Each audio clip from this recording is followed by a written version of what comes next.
Hello everyone, good afternoon. I'm Juan Camilo Amaya, IR advisor for Grupo Energía Bogotá. Thank you very much for joining us in this strategic update call, where we talk about the definition of investment in INGLÉS and Codensa.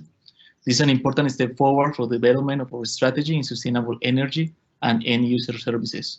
Today, we'll be joined by Jorge Tavares, CFO of Grupo Energía Bogotá. At the end of the session, we will have a question and answer section. You can leave your questions through the event chat. Please, I give the Jorge Tavares the floor to start with our presentation, and we reiterate our commitment to transparency to our investors. Jorge, you could continue. Thank you, Juan Camilo, and good afternoon, everybody. We have prepared a short presentation describing the strategic move that we announced and that is going to be considered by our General Assembly of Shareholders next Monday on the 28th. I hope to provide enough clarity, but we'll be very open to questions, again, that you should submit via the chat of the video conference. You can start projecting. This is perhaps the biggest strategic move by the Grupo Energía de Bogotá in the last 10 years or so. We believe it provides the company with a very significant growth potential and entering the new technologies or not so new technologies, new for Colombia, that will allow us to continue growing. The growth in our INGLÉS and Codensa businesses that we co-own with Enel was stalled. The hydro generation projects in Colombia, we didn't have any project moving forward. The last project was Kimbo in 2015, and there is no additional project in the pipeline. So the company growth plans and execution was just related to minor efficiency activities, important but not relevant or material. This transaction and agreement also helped us diversify significantly, and it will give us a cash flow that was trapped in both companies due to the dividend payout policy that Enel had been implemented since 2016. At the end of this transaction, our generation business will have a significant diversification, with solar and wind becoming an important part of the portfolio. And we're not acquiring a mature asset. We're acquiring a combination of operating assets. Enel currently operates about 80% of the total solar and wind capacity in Colombia, but also with projects at different stages of development, and with a partner that knows very, very well how to move forward these projects. We will be receiving more dividends. It will strengthen our cash flow, and it should also translate in more dividends to the shareholders, not just on an ongoing basis, but also on a one-off basis associated with the unlocking of dividends for the 2019 period that we have agreed in this transaction.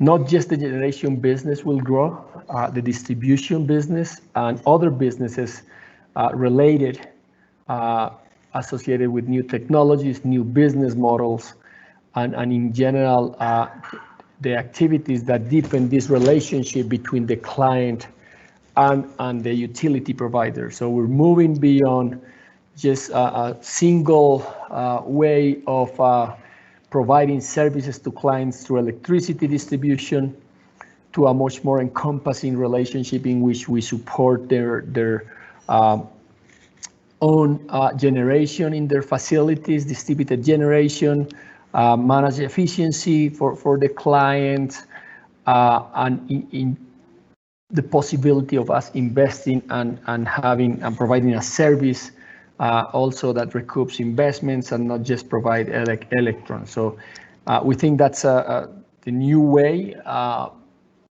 Enel has done this in many other countries, and now we will take advantage of that experience and not just us, but also the citizens and the clients of the company. The environment will be an important winner in this transaction because our business will be much more green, despite currently being fairly green, and it will also allow, through the electric mobility, the possibility of cleaning the air in the cities, which in Bogota and other cities is an important element that is related to the health and well-being of the citizens. We have learned from the disagreements that we have had, that we have been partners with Enel for 24 years now. And we agreed to establish a very clear framework of how to operate this company moving forward with transparency, providing information, and making it very transparent, the transactions with the shareholders, related party transactions. Furthermore, we included sustainability and diversity provisions, principles that should move also that part of the corporate agenda, both at the new company and at the Grupo Energía Bogotá. The company will be bigger by about 20%, will be more diversified, will have a stronger balance sheet because of the capitalization and the low leverage of the companies that we are incorporating, and we'll have, from the Grupo Energía Bogotá, and even from the new company, we'll have geographic and currency diversification with dollars taking a much bigger part of the business mix. And to wrap this up, we are very confident that given the depth and the extent of the conversation with our partners, we're creating the basis for a very harmonious growth and without any pending disputes. So that it's a clean sheet to move forward, to grow the business, and to take advantage of further opportunities. You can go to the next.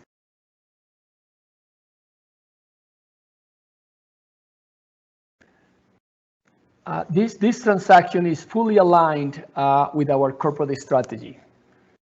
We updated our corporate strategy back in December 2019 with the support of Boston Consulting Group, and two of the pillars are directly impacted, and we are executing what we have been mandated by our board of directors, and that is entering into solar and wind, and clearing up the relationship and unlocking dividends. And also the Bogota Smart strategy, which is through Codensa and other new businesses, in which we take advantage of this huge population and the technology opportunities that it provides. And that should help both the cities and the security of the citizens, because, for example, in public lighting, but also to the administrators of the city, will allow the possibility of running more efficiently the city. So it's a great privilege to have Enel helping us and moving forward to standards that are very, very up to the state of the art in the world. Next. This is the transaction we're talking. So I'm going to focus initially on the scope charts. We're merging 4 companies. EMGESA is the company in which we're going to converge all other companies. EMGESA and Codensa, which currently Grupo Energía Bogotá and Enel co-own. Grupo Energía Bogotá has 42 plus participation in both companies, and of ordinary shares, voting shares. And we also have about 8% of non-voting shares in our participation. And Enel has the remaining with a very, very small minority shareholders. The idea is also to add to that merger the businesses that are currently held by ESA 2 SPA, which is a Chilean company owned by Enel, 100% by Enel. And this company is the one that has assets in Panama mainly, Guatemala and Costa Rica. These are mostly operational assets, hydro and solar predominantly, with a few projects that will still support growth. Then the most important asset is Enel Green Power, which is the new vehicle that Enel created to pursue this new business of solar and wind. They are the biggest player in Colombia currently. Their portfolio is about 1.3 megawatts, 1.3 gigawatts of capacity, of new capacity that is in different stages of development. Currently, they are operating an 80 plus megawatts solar plant in the north of the country, in the area in which the other projects are going to be developed. So we're merging those four companies and moving to the right, creating a simple structure called Enel Colombia, that actually in Bogota is going to operate under the Enel Bogota label. And in that company, which is a much bigger company, we will have 42.515% working interest, and Enel will have the remaining one with 30.14 of minority shareholders. This is the company that is going to run the rest of the assets, and that board of directors is going to be the key one to actually define a strategy for the whole portfolio.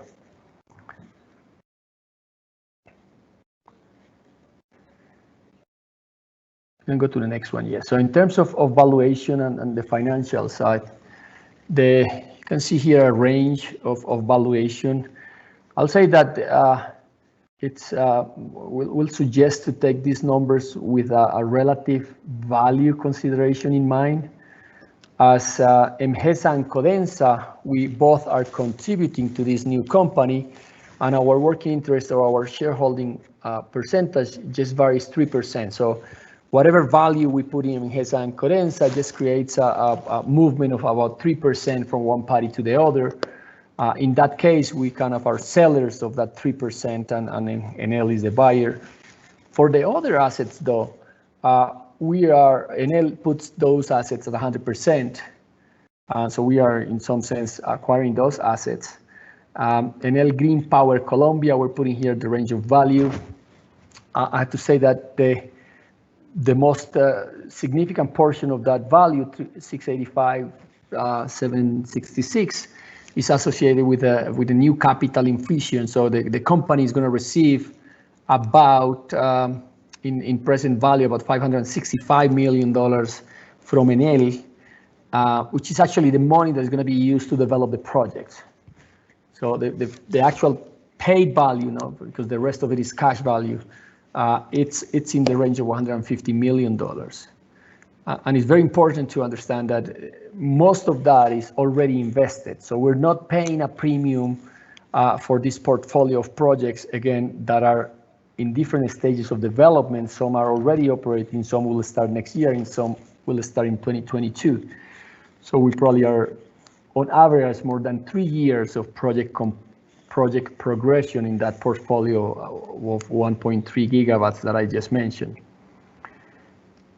It is an extremely relevant aspect because we believe that if these assets were traded at what they are typically traded in Europe, we're not in Europe though, but just give you a reference point, this whole portfolio could be trading at 10, 12, 15 times EBITDA. Next year, EBITDA is about $70 million. So it's a very significant value creation potential, the one that we are getting through the acquisition of Enel Green Power Colombia. Then we have Enel Green Power Panama, which is mostly a hydro plant. And I highlight that we will then be jointly partners of the government of Panama with about 50%.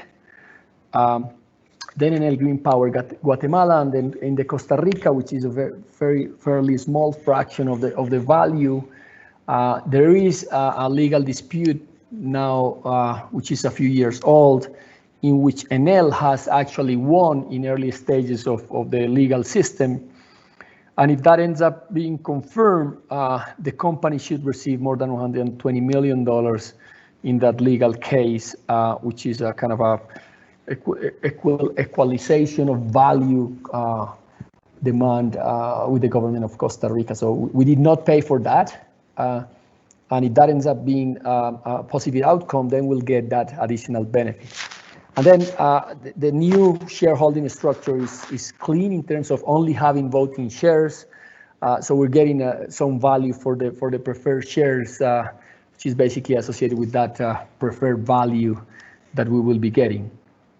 So when you add all that up, the range of fair participation for Grupo Energía Bogotá falls between 42.2 and 42.7. And the actual final negotiation ended up at 42.515% of working interest of voting rights in the merged company, which should be called, I think, Enel, or will be called Enel Colombia. We're cleaning up some material items in that in those valuations, providing what we believe is an extremely clean valuation page or sheet, if you want. There are going to be dividends payout before or after the transaction, and we're taking those out of the transaction. The capitalization that I mentioned of Enel Green Power is also taken out. Those being kind of the two main value elements that are not being part of the numbers we're showing you here. So if we were to keep those numbers inside, the value should be then bigger, about about $700 million, which is what is going to be distributed. And finally, on the bottom left, we agree that this transaction to be dated by the end of December of 2020. So the US dollar denominated assets were converted at exchange rate of 3,433 pesos per US dollar. Currently, the dollar is trading close to 3,800, and that actually creates additional value for Grupo Energía de Bogotá, given that movement of the currency.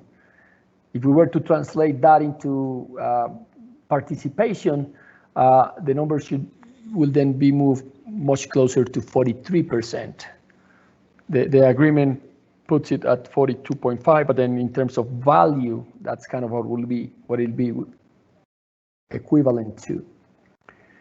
We worked this transaction and these valuations for a long time. If you move to the next one, besides our own experience and professional expertise, we engage with all these experts that you can see on the page to support us in each one of their expertise areas, and we're very confident about the depth of the exercise.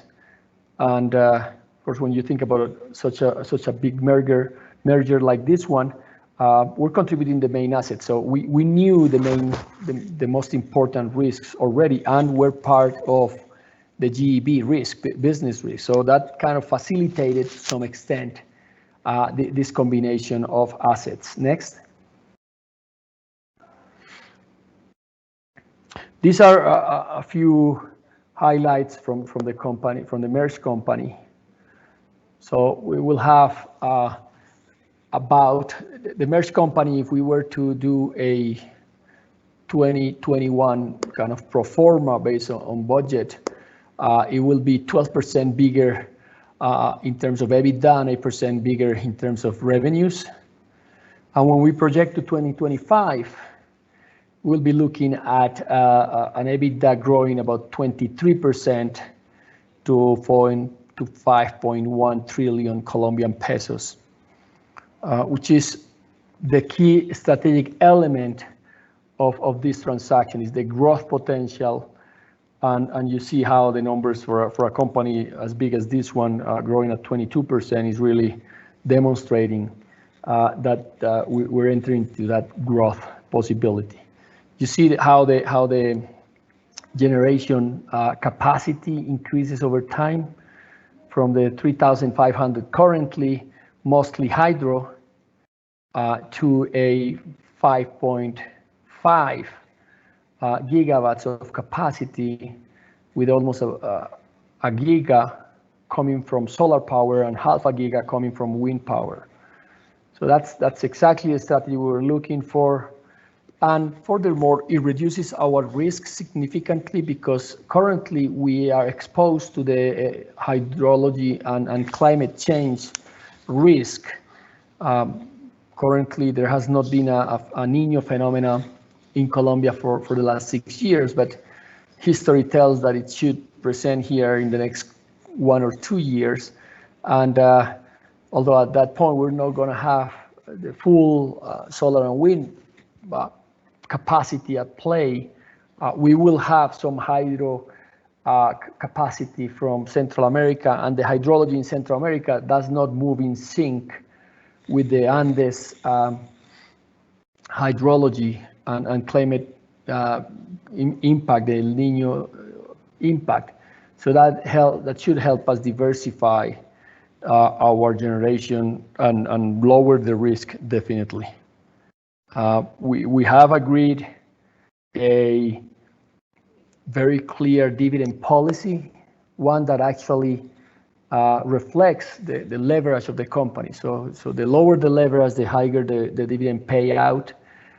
Currently, the company is less than 1.5 times debt to EBITDA, which again is a very significant highlight of how lower risk this company has, and that will translate in 90% dividend payout, which we actually got also in 2020, just because Enel decided to, as a bona fide action, distribute that 90% here over this year based on the last year net income. Next.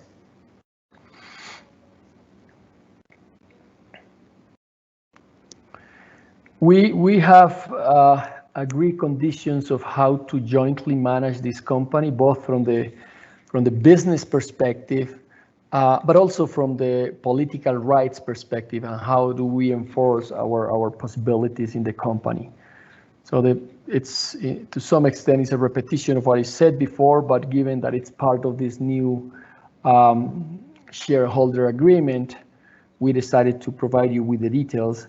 The area of exclusivity will be the whole area that is in the map. So it includes Venezuela, that is clearly underinvested, and is something where to change there. We'll be happy to get there. It's not currently in the plan though. And then other countries in Central America, which will provide some extra growth potential. Some of you may be aware that Colombia is considering an interconnection with Central America. We'll just need to connect to Panama, and the rest of Central America is connected. Energy prices are high in the Central America area, just because the delivery price is set up by fuel, not by wind or solar or hydro.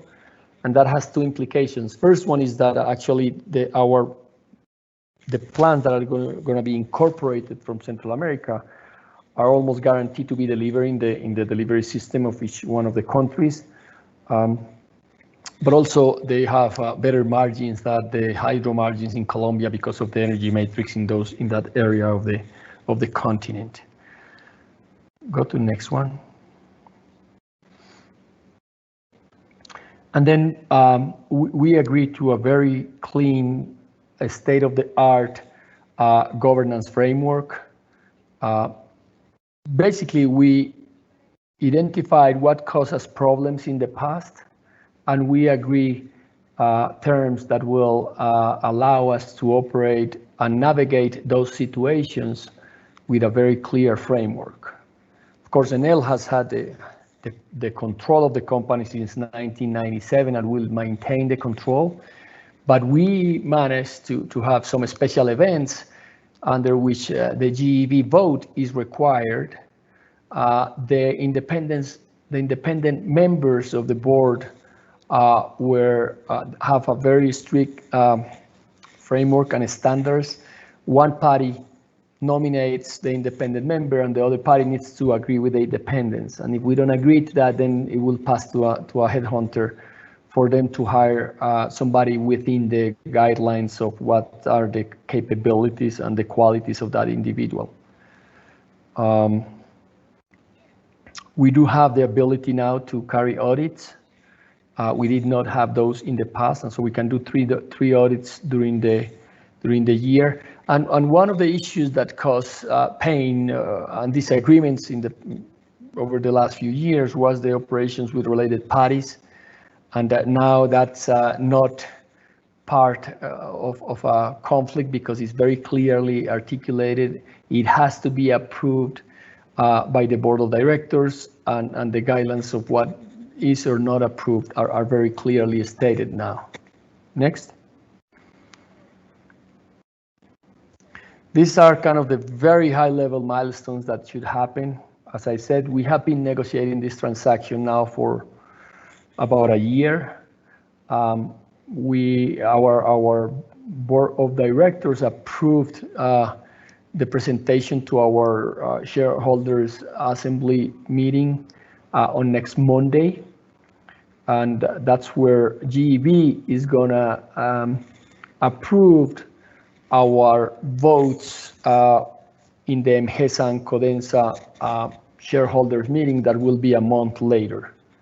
In the meantime, the dispute resolution arbiters need to actually make their position clear in terms of accepting or adopting the conciliation, the agreement that we have. So we have an agreement that puts an end and resolves all the disputes we have had over the last few years. And then in order to go ahead with the merger, we need that legal body to actually agree with our agreement. After that, we will have, because in the INGLÉS and CODENSA, and on the other side, they will have ESA and they will have enabling power shareholder meetings, that the merger will be approved. In the INGLÉS and CODENSA, the retained dividends payment is also going to be approved. This is the 2016-2019 dividends that had not been paid out. And so with that, GEB will be able to actually dividend out part of our cash flow coming from those retained dividends from INGLÉS and CODENSA. So on one side, we do receive a dividend from INGLÉS and CODENSA. On the other side, we actually transfer part of it to our shareholders. It's yet to be decided. It's either between 70%, which is our typical payout, to 90%, which is being considered. And then at some point in the second half, in the second quarter of next year, the merged company will start operations. There are other things here and there, many more details for this to happen, but I think this gives you a very overall idea of what should happen. Go ahead. So that's the story. We have published a lot of material. We, as Juan Camilo said, we're very committed to transparency. That's we think is the best way of running a public company like ours, which has actually double public nature. One is listed in the stock market, and the second one is owned by a city, or at least controlled by a city, with the 60% that the city of Bogota has in the company. It's kind of a summary of the potential that we see in this new company. And with that, I'll be more than happy to answer any questions that could come in via chat. I'm not seeing any questions yet, but I'll happy to answer. As I said, the new company will have a much more stronger balance sheet. The total debt to EBITDA will be below 1.5. Here I see one from BTG Pactual. Hi, Jorge. Thanks for the presentation. So Jorge Vargas from BTG Pactual. A few questions. One, when do you expect for the new company to start working at full consolidation? So kind of at some point in the second Q, we think is very likely. Understand the management of Enel Colombia will be in the charge of the growth strategy for all companies involved in HESA and CODENSA. Could you provide us more color on how is the CapEx going to be distributed among these companies in order to ensure growth in all of them and only GP Colombia? So the decisions, the material decisions will be taken at the general board, the big board, if you will. It's $20 million of capital investment that, and above the ones that needs to be approved by Enel Green Power. I'm sorry, by the board of directors of Enel Colombia, again, which we are part of. I think the answer to how to allocate capital between those. So initially, the portfolio is very well stated and very well defined. We know what are we going to be doing for the next 3 years. It's fairly stable. And beyond that, I think just because we're going to be fully aligned in terms of the possibilities, I don't see a major issue coming from deciding to invest in either Central America or Enel Green Power Colombia. The solar and wind potential from the resources point of view in Colombia is huge, is really, really world class. But then in Central America, in some areas, you may have less competition. So it's a matter of returns. There are no rules that we have defined, and it just capital needs to compete. Now, as I said, this company can't pursue as many projects for the foreseeable future because of the low leverage. And I have to highlight that during the due diligence and all the business conversations we have had with the solar and wind businesses, it's absolutely clear that Enel runs these companies on a global basis. And what that means is that the knowledge is there, that state-of-the-art technology, the benefits in the supply chain are there. The people that actually manage the projects are people who have done this in Europe many times over. And I think that is a unique element of this merger and this kind of renewing our marriage is the fact that our partner has navigated not just solar and wind, but all these extra businesses in both generation and distribution business and city businesses, if you will. And that should help us significantly in succeeding in those businesses. So I'm trying to publish this. I just published I'm trying, so Juan Camilo. Yes, now it's published. The third element here is, do you see more room to grow in Central America in the upcoming years in order to ensure dollar base? Yes, we asked that question, and this is not part of the evaluation, but the Enel growth strategy in non-conventionals is global and very, very aggressive. Initially, for the kind of medium term, they talk about 100 megawatts of extra capacity in Central America, but also made reference to other business opportunities. So again, we did not pay for it. That's not included in the evaluations. The pipeline is not as robust as the solar and wind in Colombia, which in addition to the 1.3 gigawatts of projects under development, there is further 2.4 gigawatts of projects in the pipeline. Early stages, but as I said, Colombia has significant resources. So I hope that answers the question, Jorge. Enough, just feel free to follow up. If there is a net debt to EBITDA limit which will trigger a reduction in dividend payout, yes. So actually, we publish here and we're going to publish this presentation in our IR site. So the lower limit is 60%, and that's if the company leverage is be above 3.5 times. And then there is a scale. Perhaps Juan Camilo, if you can point to that. But there is a very clear formula. So the issue you see on the bottom right. The issue we had in the past is that the shareholder agreement had very vague definition. Basically, it said that dividends should be distributed if the company doesn't need it. I mean, I'm using the words likely, but if the company doesn't need it, and Enel was of the conviction that the company needed that money, we thought it didn't need it. Now, currently the leverage of the two companies is below 1.3. So clearly, in my personal view, under leverage and probably not optimizing the full capacity. Danica Jakovic from Prima, how this transaction will affect the GEV leverage in 2022-25. Thanks. So we're not committing to provide any additional funding to this company. We are contributing the assets, and then Enel is contributing assets and cash, and that cash will help grow the business. So we're not expecting this company to demand new capital from GEV. So from that aspect, it does not affect leverage and CapEx needs, but it will give us more cash flow that will help us, all other things equal, to reduce the leverage.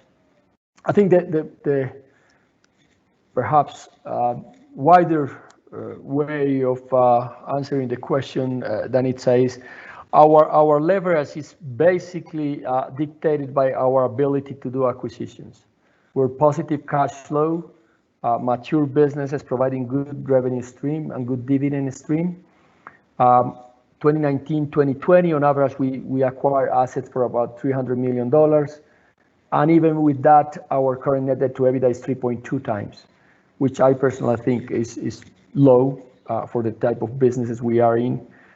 So we do have firepower to acquire businesses.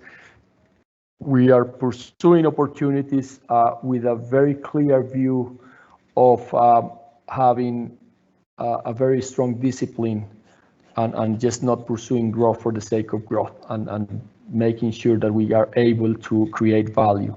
The good news is that on the energy sector, there are plenty of opportunities. I think electrification, and even in the gas sector, there are growth opportunities. Transmission is the one we're looking more at. Brazil, for example, has a very dynamic marketplace on electricity electricity transmission. That actually covers the questions we have had. So I'll wrap up emphasizing again our complete willingness to share information and making sure that all the stakeholders and from this call perspective, the financial stakeholders have a very clear view of this transaction. We have no doubt that this is value accretive, that unlocks growth potential in two key businesses whose growth was negatively affected by a long-term dispute. And we did not to go through courts or not end up the court system, but instead of that came to a mutual agreement. The possibility of being a 42% shareholder with Enel, a real global player, I think puts us in a very positive position to grow the business. I'm very open to answer further questions if you may have. Just come through our IR channel, and I thank you your participation. Bye bye.